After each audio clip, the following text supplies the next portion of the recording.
foreigner တွေအများစုဈေးမီးရုံသာတက်နိုင်ပြီးဝယ်ဖို့တုတ်ဆိုင်နေရတဲ့ဒီ lobster ကြီးကို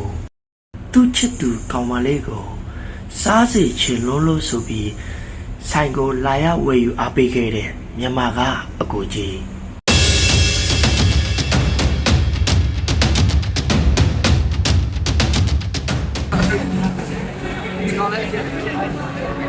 တော့ဘယ်လိုကြောက်လဲကျွန်တော်တို့ခွဲပြီးတော့အသားထုတ်ပြီးတော့ကြာချို့တော့အတိ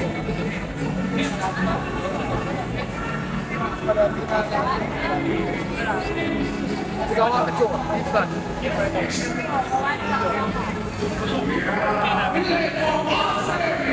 ချာပါတော့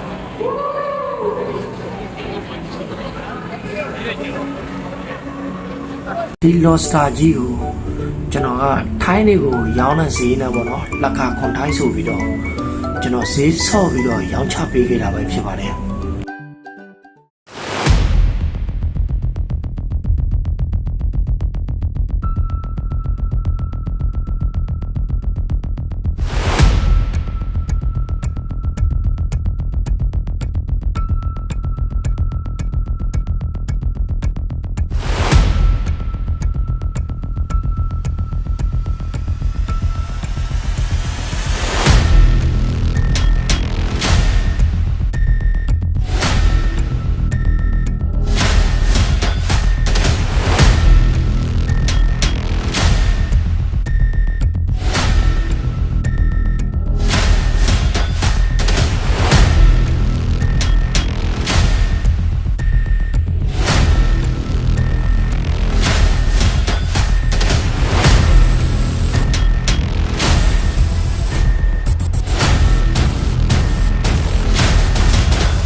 ဒီကြောက်ပစုံကြီးကအရန်ကိုလက်ဆက်နေတဲ့အတွက်ကြောင့်မလို့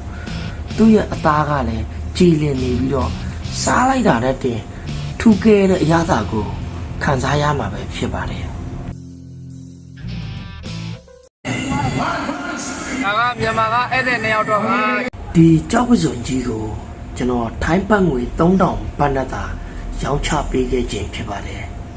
ကျွန်တော်ရဲ့ YouTube channel လေးကိုလည်း subscribe လေးလုပ်သွားပေးဖို့ကျွန်တော်ဘက်ကမေတ္တာရက်ခံပါတယ်